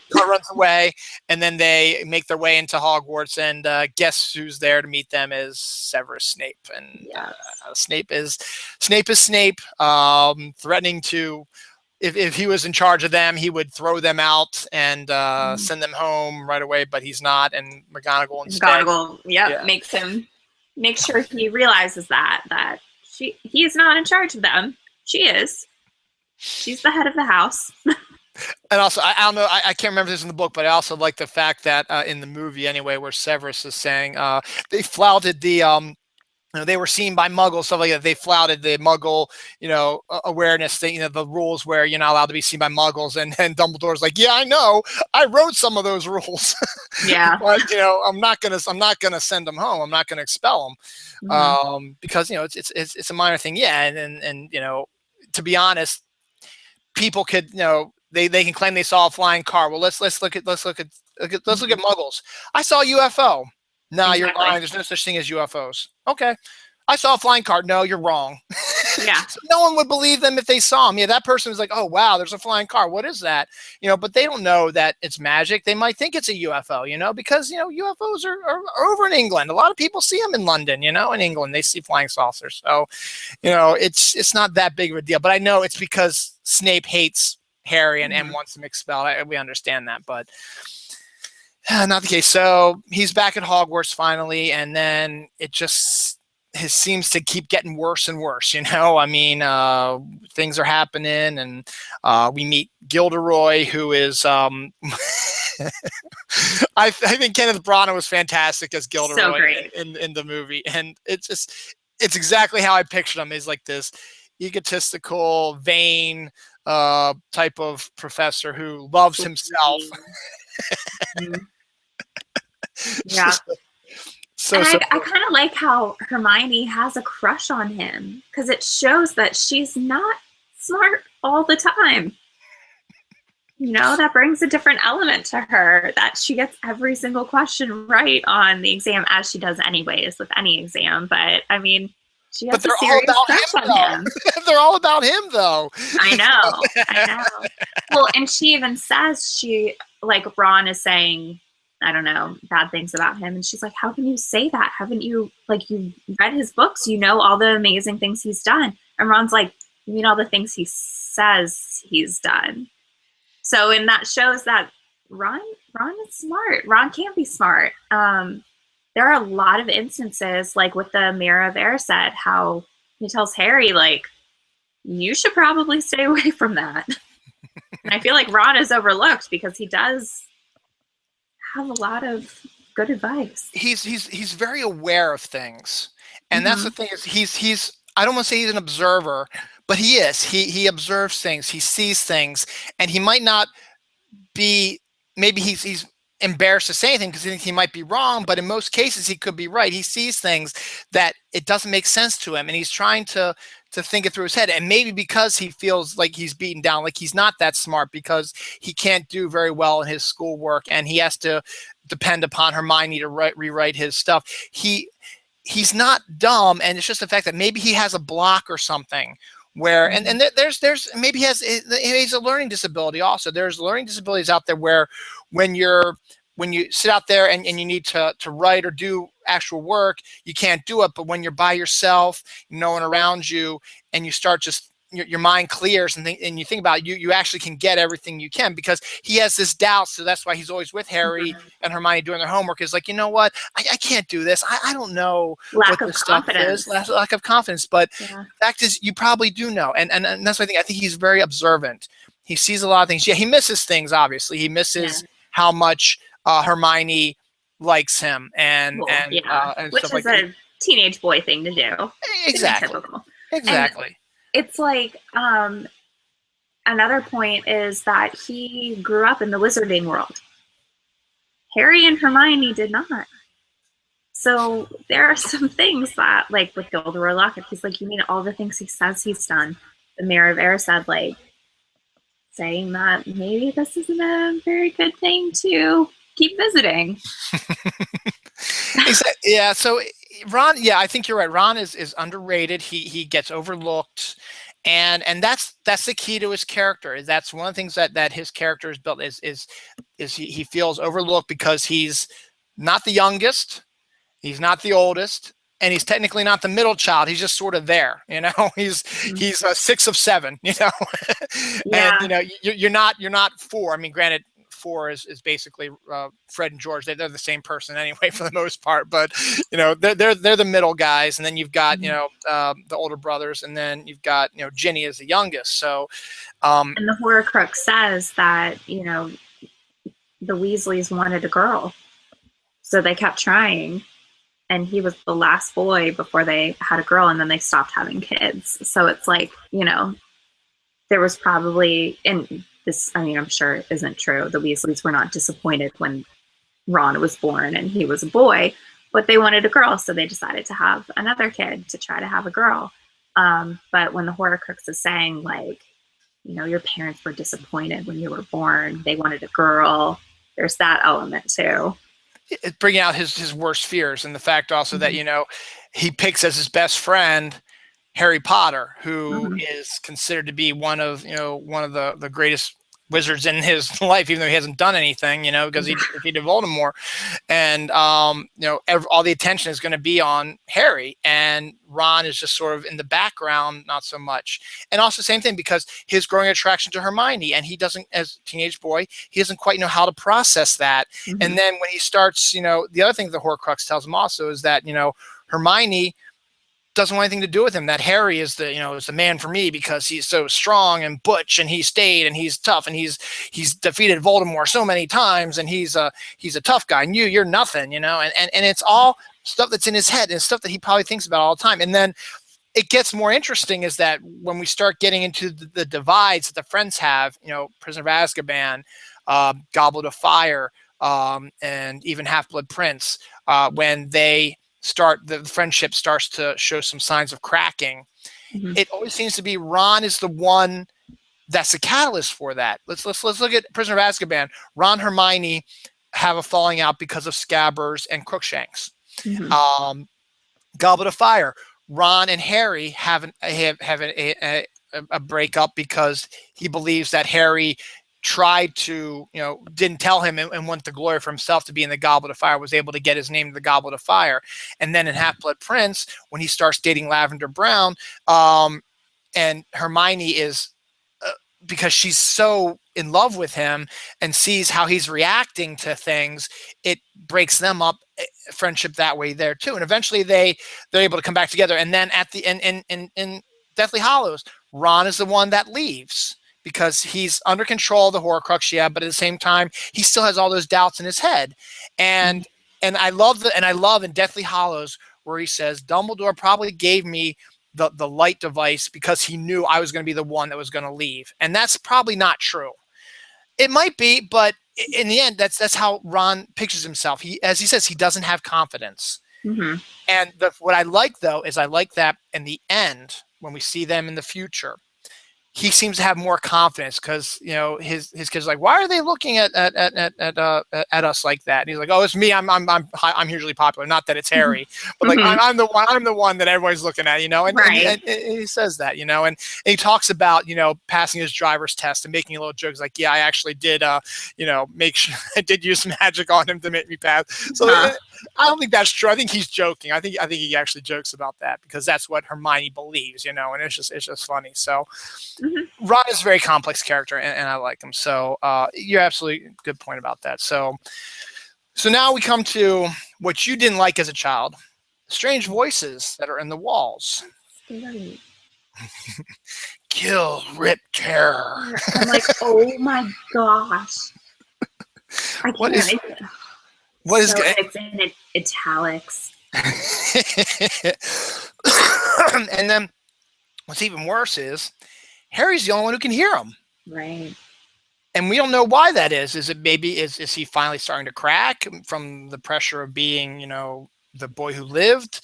What's going on with that? And then we come upon the first victim, Mrs. Norris. Yep. The pussycat, which my daughter was upset about because she loves cats. Is like, oh, poor Mrs. Norris. I know. Scary. Yeah. So we have. So something is going around Hogwarts, petrifying things, and you can tell that the teachers are scared because they knew that this happened 50 years ago, and now they're afraid that it's happening again, and they don't understand why that is. And yet Harry's the only one who can hear the voices, and always seems to be the one who discovers the petrified bodies. Mm-hmm. So as soon as that happens, because he's following the voices, because that's what he does. I think it's in Order of the Phoenix where I think it's Hermione who says, you have this saving people thing, mm-hmm. where he always has to save people. So he hears the voices and he figures, I got to go figure this out before someone gets hurt. And that in turn screws him because as soon as he sees Mrs. Norris petrified upside down, who's walking down the hallway? Filch. Yeah. And of course, he's going to be despondent. That's his cat. That's his pet. And there's Harry, who he's already had a fight with before, because that's when Harry discovered he was a squib. Remember, we went through he was at his desk and he discovered the letter and he read it. And Filch knew he read it. And so he's like, oh, I'm going to kill you. You're dead. And then luckily Dumbledore and McGonagall, everybody shows up and says, oh, whoa, what's going on with this? And so, Harry doesn't tell them that he heard voices because sure enough, Hermione and Ron are like, it's not good, even in the magical world, to hear voices. I know it's not in the human world, but magical world, it's not good either. Right. And then it just keeps getting worse. Next time, it's Nearly Headless Nick and Justin, and he's petrified also. And once again, who discovers them? Mm-hmm. Yeah, Harry does. And so now it's starting to get out more that things are going, crazy here. Something evil's going on, and then there's the writing on the wall. A Chamber of Secrets has been opened. I guess that was with Mrs. Norris. So now everybody is wondering about the Chamber of Secrets and what it is, and they're trying to find out the information. And the teachers are freaked out by it, and it's crazy. And then things just keep spiraling out of control. So now that Justin, who's a Hufflepuff, has been petrified, and earlier. With the Parseltongue thing in the dueling club, it looked like he was setting the snake on Justin when he wasn't. But it was, they think, oh, Harry's the heir. He's the heir of Slytherin, and but they don't know who it is, so they have to, they do some investigating, and that's where the Polyjuice Potion comes in handy. First time the Polyjuice Potion is mentioned. Mm-hmm. And where do they make the Polyjuice Potion? Another new character. Yeah, Moaning Myrtle. Yeah, let's hear your take on Moaning Myrtle. Oh, I love her. The more I think about it, this book is a mystery book. I mean, I'm thinking about all of the revelations that come from it, that Moaning Myrtle was the girl who was killed the first time the chamber was opened. And that I remember being like, oh my gosh, I just didn't see that coming. And I was, 11 at the time, but I was like, oh, actually, no, I think I was 10. I need to look up when these books were released. Maybe 9. Let me see. Let me look it up. This Because it's different when it was released in the U.S. Okay, yeah, then it was. Yeah, it says in the U.S. it looks like the text copyright was 1999. So I guess So maybe I was 9. Yeah. Yeah, so I was 9 when I was reading this. Explains part of why I was so terrified. But anyway, so yeah, Moaning Myrtle. I think her story is really interesting. Explains a lot about why she's crying all the time. I mean, if you were killed in the bathroom, what a bad way to go. And also, nobody liked you. You know, you were one of those kids that was bullied a lot, and yeah, it's depressing. And I like the fact that we see more of her. We see more of her in Goblet. We see more of her in Half Blood Prince. So I like that she is still around like that. And you know, and so we learned that, you know, the Polyjuice Potion is the potion that you can turn into somebody else as long as you drink this potion, and you take a hair or whatever and you drink that, and you can turn that person for like an hour. But it's not a potion that gets done too much because it takes a month to make and to brew and stuff like that, and it's dangerous and stuff like that as well. So of course you get another experience with it. They get to become Crab and Goyle when they're trying to figure out if Draco's involved with the Chamber of Secrets, and then you get your first look into what the Slytherin common room is like, and about, you know, things a little bit about Draco, and that Draco doesn't know who the heir is, but the fact that he reveals more, that somebody died. It opened 50 years ago, so they're starting to piece, as the mystery says, they're starting to piece it together, and then the diary. They were actually, let's get it. So then the bathroom gets flooded, and Harry and Ron discover diary has been thrown in the toilet. So they grab the diary, and there's nothing written in it. And so Harry, being Harry, decides to try to figure out what's going on, starts writing in it, and discovers that it's talking to him. And it reveals to him what happened 50 years ago when the Chamber of Secrets was open. And we discover that and the diary belongs to a guy named Tom Riddle. And so we discover that one of our favorite characters, Hagrid, may have been involved in the opening of the Chamber of Secrets. And now we learn why he was expelled, because we learned that in the first book. So we learn a little bit more about Hagrid in this book, because Tom Riddle, we discover, is a lot like Harry. He's has a half, he's got a Muggle father and a witch mother, and that he was given up for adoption. Well, not really given up for adoption. We don't discover that till later. But he was raised in an orphanage, and really has no. Yeah, like he didn't have parents. Yeah, like and then everything he's learned, he's discovered on his own, and discovered more and more about his magical heritage, and that's what's building up. Because then we discover that Mr. Tom Riddle becomes Lord Voldemort. So now we're starting to see how Voldemort became Voldemort, and so before we discover that, he says he knows who is the culprit who's been opening the chamber, and he blames Hagrid because Hagrid has been hiding Aragog, the giant spider, and he's going to, because he's smarter than Hagrid, and we know, and we don't know this till later, but he's the one who opened the chamber. He wants to take the blame away from him and focus on someone else. So he says, "Yeah, well, here's Hagrid. He's half giant, half human, and he has this creature, and that's a giant spider, and it's going to kill people." And so the ministry is going to believe that a half-breed giants, because giants are not well loved, in the magical group. They would believe exactly that he was going to be the one that is the it makes sense to them. Yeah, he had this animal, it kills people, and that's it. We've wrapped up the case, everything's fine. And Tom Riddle has deflected everything off of him, and he can move on with his life without being suspected. Of course, there is one person who suspects him, and that's Dumbledore, as a young man. So now we learn a little bit more about Hagrid. We learned that that's how he got expelled, how he got his magic taken away from him.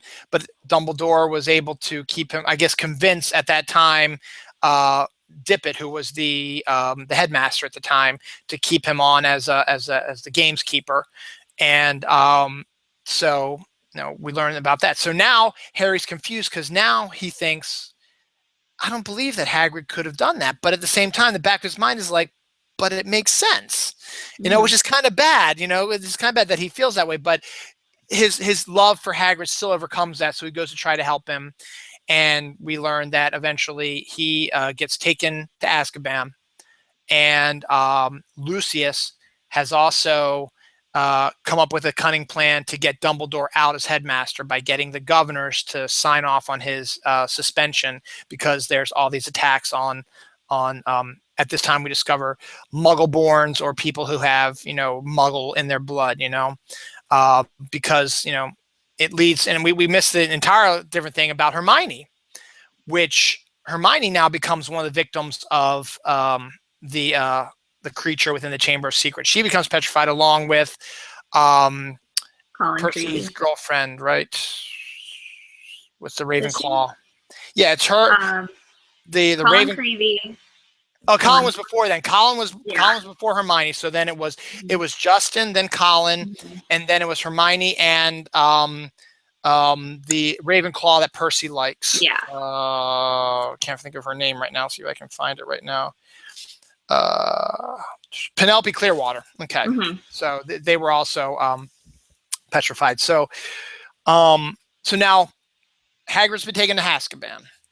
Dumbledore, because he's Dumbledore, he's got order of suspension signed by all the governors. So he's going to leave the school because that's what, he follows the rules. Okay. He knows that that's not exactly what happened, because the first thing he does is he goes and he talks to the governors and is like, how did this happen? Why did this happen? Why did you suspend me?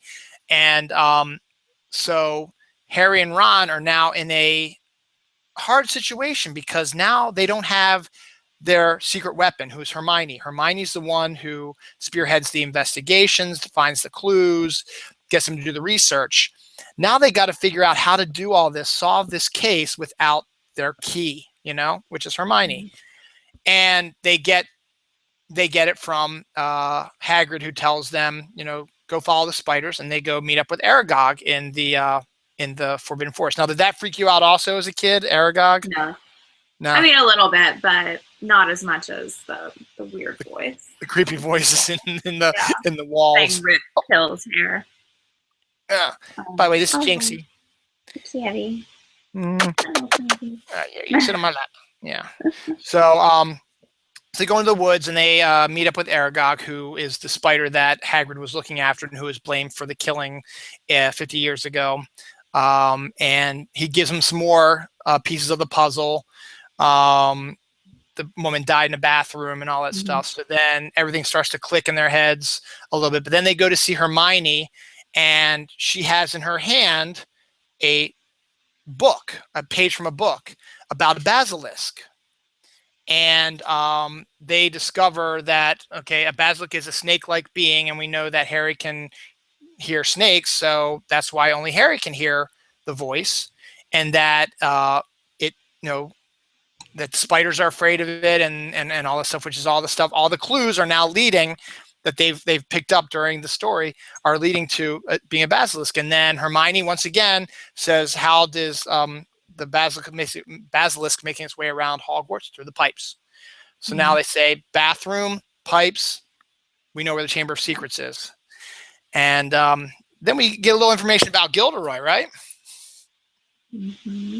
We learn that he's not quite the expert Defense Against the Dark Arts person as he is. He's an expert memory charm person who can change people's memories, and then he'll take credit for defeating all the people that he says he defeated, much like what Ron said that he claims he defeated. He didn't defeat them; other wizards did, but he took the the credit for it. So now when they discover all this, they decide to say, you're going to come with us and you're going to help us. You're going to help you you're going to actually become who you are. You're going to help us defeat this evil. So they make their way to the chamber, and they get into the chamber, and of course Gilderoy gets the jump on them. But one thing we haven't talked about is that Ron's wand. was busted when they crashed in the Whopping Willow. Mm-hmm.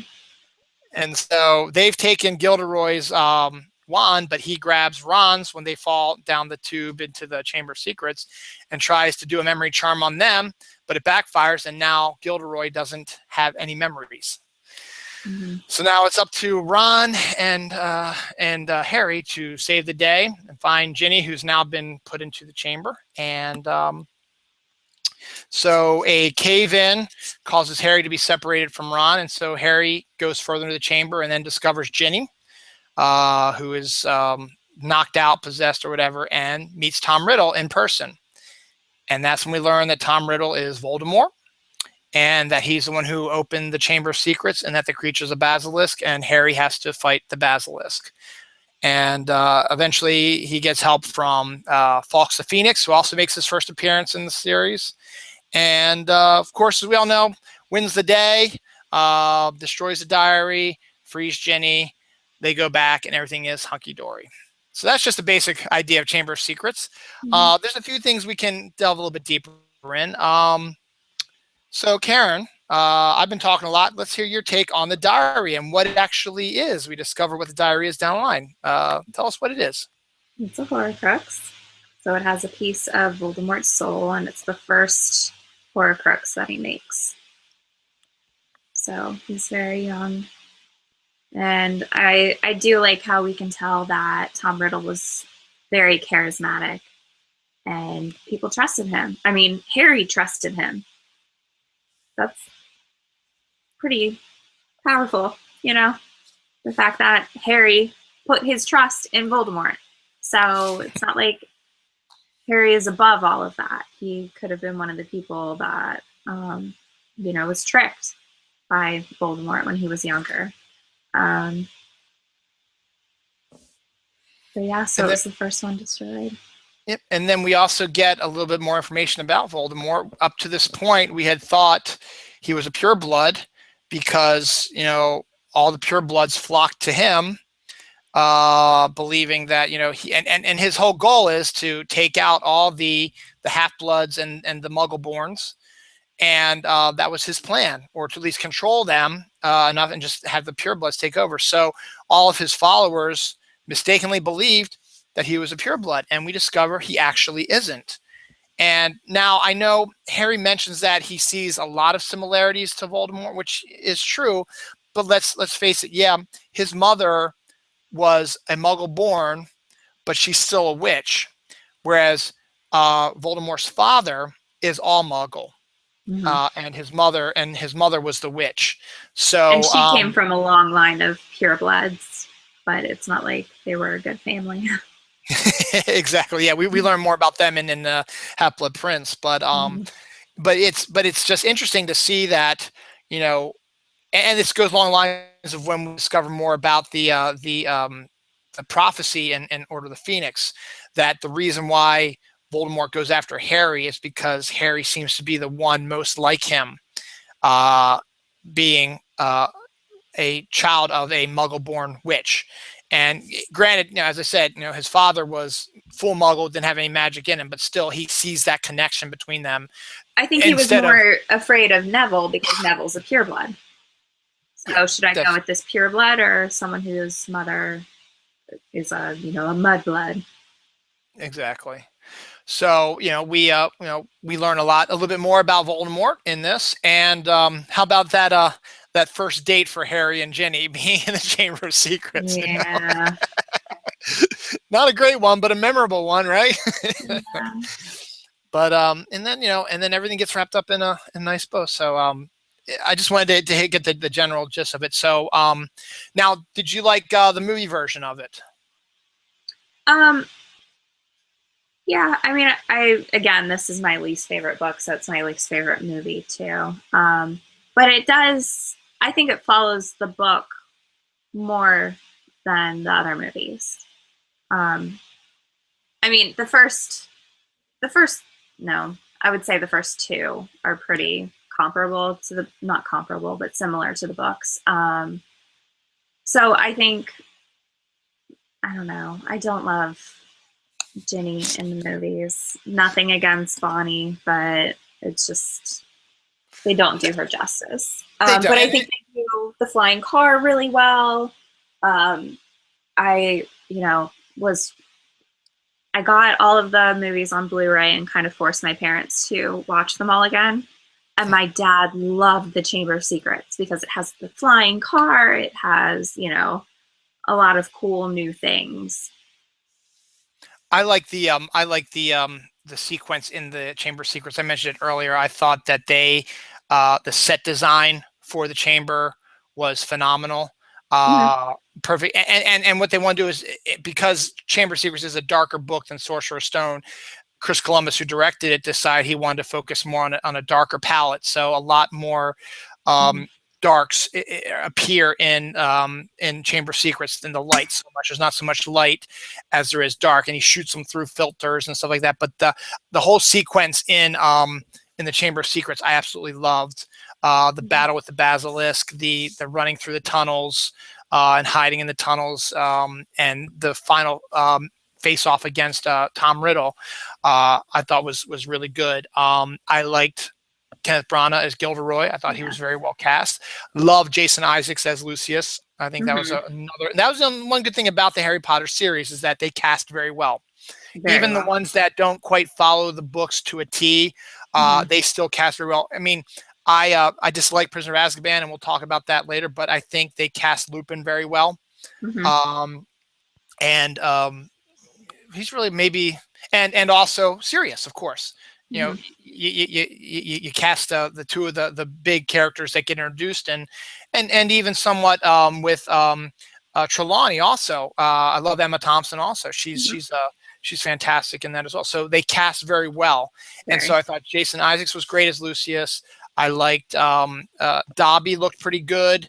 Dobby in the second movie is great. Dobby in the first part of the 7. Not so much. Not so much. Yeah, the voice actor for that, like, what?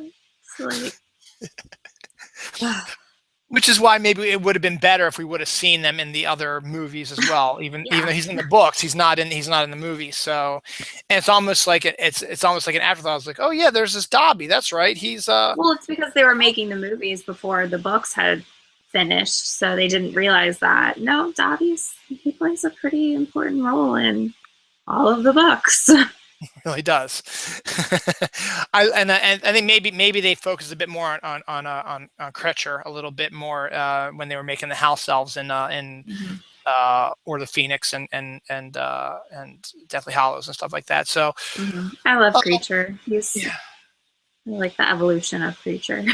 He's good too. Let me see. Is there anything else we wanted to hit on? Oh, did you know? One of the things that JK, and this is what I love about JK, that she still, when on her Twitter, she still reveals things about behind the scenes about Harry Potter. That Harry's family was one of the ones that helped create Skele-Gro. And the fact that Harry has to use it in this one to regrow his arms is kind of interesting. I mean, I know at the time it didn't have that background in it, but then after the books were over and stuff like that, then she reveals this little thing that that's one of the ways they made their money was they created Skele-Gro. So that's really cool. I didn't know that because I mean, Harry's family had money. Oh yeah, they did a lot. I mean, they did a bunch. I mean, she wrote. I forget exactly what it was. It was a bunch of different spells they created. And they created something else that really made them money, which made them, one of the, more the richest families out there. So, kind of interesting. Let's see. Anything else? I think we've covered pretty much all we could. One of the things I was kind of not upset about, but I would have liked to see how they did it, is the Death Day party. Oh yeah, I know. It's such a great idea to have a ghost party celebrating the date of your death. And Nearly Headless Nick does in Chamber of Secrets, but in the movie they totally gloss over that, which I can understand. I get it. They have to cut out certain parts. And it didn't really add much to the overall narrative, as it were, but it's just little fun things about that is what you want to read about and hear about. And that's why the books are infinitely better than the movies, obviously. Do you have anything else you want to add about Chamber? I mean, I know it's not your favorite, so you probably don't, but No, I mean, I like it's a pretty good mystery novel, you know. And I enjoyed it the first time I read it. It's just now that everything is kind of revealed. I mean, and I still listen to it on my audiobooks. It's not like I skip over this book. But it's just not one of my favorites. well, it's yeah, that's absolutely fine. And we'll get into favorites and least favorites once we hit each one. So, and we can just detail why that is. But as I said, I like Chamber of Secrets, but once again, it's not my favorite. It's not one of the ones that, as I said before, would be, I feel like reading Harry Potter. I'm going to read Chamber of Secrets. No, I would pick other ones besides that one to read before I read Chamber of Secrets. But all in all, it's a good introduction to a bunch of characters who play a bigger role down the line. A lot more spells too, with the dueling club and stuff like that. So yeah, more spells. You actually see them learning stuff, Yeah, I know. That's true. That's very true. Because it's sort of like, in the movies, it's like, oh, they just know the stuff all of a sudden. They know how to do these spells, stuff like that. Well, no, I mean, they have a school year, so they probably have had to study it over and over again and practice it over and over again, like we did with math, and the alphabet and stuff like that, and writing sentences properly and stuff like that, where, and your vocabulary words, you get them hit over and over and over again before, everything, fairly perfectly. So it's fun to see that. And it was good to see Quidditch again. As I said, Quidditch becomes very rare in the movies, despite the fact that granted, once again, not an important part of the narrative, but still it's fun to see it, and good to see a little bit more character development on things. But I thought that in the movie version, this Quidditch match was a little bit more interesting than the first one. I mean, the first one had the basis that it was the first one we'd ever seen, and that's why I think Sorcerer's Stone is probably one of the better movies, because it's one of those movies that it's the first time anyone had ever seen any of this stuff, and every time you see it now, it makes you remember the first time you saw it and how you felt when you saw Diagon Alley and how you saw Quidditch and how you saw the invisibility cloak and all that stuff happen and the characters come to life in the Hogwarts Express. And that's why, Chamber of Secrets is not one of those movies that I'd like to go, I go back to all that often either, because it's one of the longest ones. It's over 2.5 hours long. And, a lot of it, is, as I said, I like the Chamber of Secrets. I like the dueling club stuff, and then I kind of like the Quidditch stuff, but the rest of it is just kind of, okay, it works out. The Moaning Myrtle is fantastic also. And it does, it gives you that feel, but once again, it's not as magical because you've already seen it in Sorcerer's Stone. So you're seeing the house elf for the first time, you're seeing a basilisk and all that stuff, but you've already seen the ghosts, you've already seen Quidditch. So they have to up the ante a little bit. And so, as long as they keep introducing new characters and new creatures every movie, it keeps it interesting, but you're still not going to ever get that, wow, first time seeing it, excitement stuff. And, it's still fun, but, I thought it was well directed. The movie was well directed. And it's the last one Chris Columbus directed, which I'm kind of upset about because I thought he did a really good job. I think so too, yeah. David Yates does a pretty good job with the last, last four, with Deathly Hallows being separated into two films. So he does a good job with that. And then we'll get into the movies a little bit more. Next month, we'll talk about how much we hate Prisoner of Azkaban, the movie. Well, not hate it, but I mean, it's not my favorite anyway. I don't know about you. I don't have an extreme dislike of it, so I'll be interested to see what you say. Okay.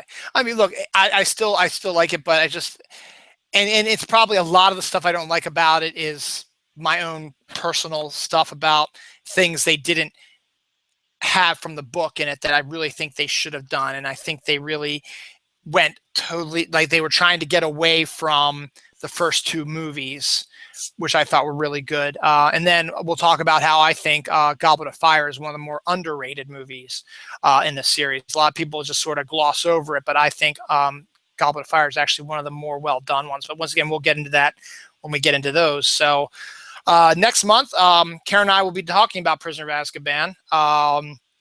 Once again, two very important characters get introduced that play a huge role in the series the rest of the way out, and also is a way into Harry's past with his parents, to get know a little bit more about his parents.